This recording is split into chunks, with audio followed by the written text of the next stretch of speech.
Hi అండి, welcome back to Lata మాదిరి vlogs. ఈరోజు వీడియో వచ్చేసి సూజీ పాపడ్. ఈ పాపడ్ని చాలా సింపుల్గా తయారు చేసేసుకోవచ్చు. చాలా క్రిస్పీగా ఉంటాయి. ఎండతో పని లేకుండా ఆరాంగా ఇంట్లోనే కూర్చొని తయారు చేసేసుకోవచ్చు. ఒక మిక్సింగ్ గిన్నెలోకి ఇక్కడ నేను వచ్చేసి 3 ఎండుమిర్చిని యాడ్ చేసుకున్నాను. అలాగే కొద్దిగా ఒక హాఫ్ స్పూన్ జీరాని యాడ్ చేసుకొని వీటిని ఒకసారి గ్రైండ్ చేసుకోవాలి. ఇలా గ్రైండ్ చేసుకున్న తర్వాత వీటిని ఒక ప్లేట్లోకి తీసి పక్కన పెట్టుకోవాలి. ఇక్కడ నేను వచ్చేసి ఒక చిన్న గ్లాసు సూజీ రవ్వని తీసుకుంటున్నాను. ఈ చిన్న గ్లాసు, ఒక గ్లాస్ సూజీ రవ్వకి మనం 7 గ్లాసుల వాటర్ని యాడ్ చేసుకోవాలి. ఇక్కడ నేను వచ్చేసి స్టవ్ ఆన్ చేసుకొని ఎందులో అయితే మనం చేయాలనుకుంటున్నామో అక్కడ నేను ఈ బౌల్ పెట్టుకున్నాను. ఇందులోకి 7 గ్లాసుల వాటర్ని యాడ్ చేసుకుంటున్నాను. ఒక గ్లాస్ సూజీ రవ్వకి 7 గ్లాసుల వాటర్ అయితే కరెక్ట్గా సరిపోతుంది. ఇలా 7 గ్లాసుల వాటర్ని యాడ్ చేసుకున్న తర్వాత కొద్దిగా వాటర్ ఈ విధంగా వేడవ్వాలి. వేడైన తర్వాత ఒక చేత్తో రవ్వను పోసుకుంటూ ఒక చేత్తో కలుపుకుంటూ ఉండాలి. అలా కలుపుకుంటే మనకి ఏమైనా ఉండలు అట్లా కట్టకుండా ఉంటాయి. ఈ విధంగా కలుపుకోవాలి. కొద్దిగా చిక్కగా అయిన వరకు కలుపుకోవాలి.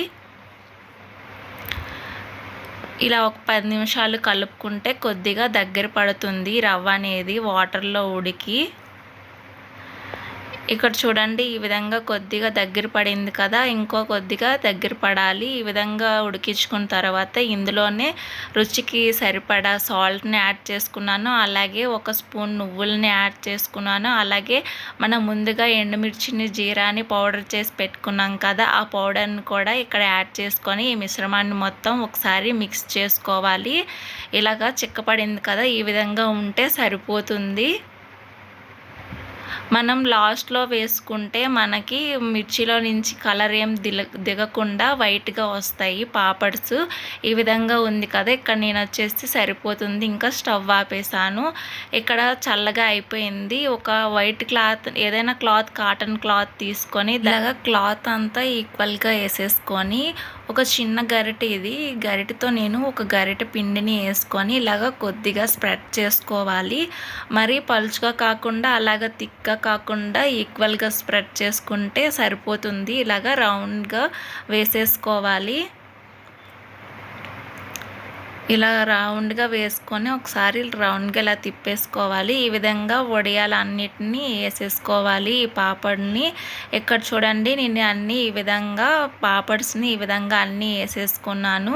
ఇలాగే ఒక నైట్ అంతా మార్నింగ్ పెడితే నెక్స్ట్ డే మార్నింగ్ వరకు అలాగే వదిలేస్తే అవి ఈజీగా ఆరిపోతాయి. ఎండలో పెట్టేవలసిన అవసరం కూడా లేదు. ఇక్కడ నేను కిచెన్ కౌంటర్ పైన ఈ విధంగా పెట్టేశాను వడియాలని. ఇంకా నెక్స్ట్ డే మార్నింగ్కి చూడండి, ఈ విధంగా బాగా డ్రై అయిపోయాయి పాపడ్స్. ఇలా తీస్తే ఇవి రావు. కొద్దిగా వీటిపైన రివర్స్ చేసుకొని క్లాత్ని వీటిపైన కొద్దిగా వాటర్ని ఇలా చల్లాలి. ఇలా అప్లై చేస్తే ఈ తడికి ఒక 1 సెకండ్ ఉంచేస్తే ఈజీగా వడియం పాపడ్ అనేది ఊడి వచ్చేస్తుంది. ఒక్క నిమిషం అలా వదిలేస్తే ఈజీగా ఊడి వచ్చేస్తుంది. ఇక్కడ నేను చూడండి, చాలా ఈజీగా తీసేసుకోవచ్చు. మనకి క్లాత్కి అతుక్కుపోతాయి అనే ప్రాబ్లం కూడా ఏమీ ఉండదు. ఇలా పాపడ్స్ని అన్నీ తీసేసుకోవాలి. చూడండి ఎంత చక్కగా క్లాత్ నుంచి వచ్చేసింది. ఇలా ఇంకొక వడియం కూడా తీసి చూపిస్తాను. ఈ విధంగా పాపడ్స్ అన్నిటినీ తీసేసుకొని ఒక్కసారి ఎండలో పెట్టేసుకోవాలి.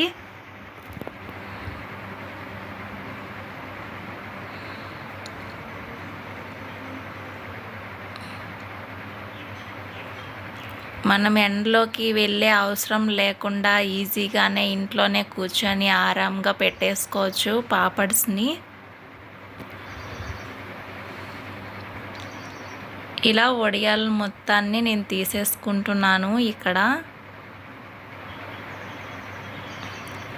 ఇలా వడియాలు అన్నీ తీసేసుకొని ఒక డే ఎండలో పెట్టుకొని, ఒకరోజు నేను ఎండలో పెట్టుకొని తీసుకున్నాను. ఈ విధంగా ఉన్నాయి. ఇక్కడ వచ్చేసి పాపడ్స్ని ఫ్రై చేసుకుందాం.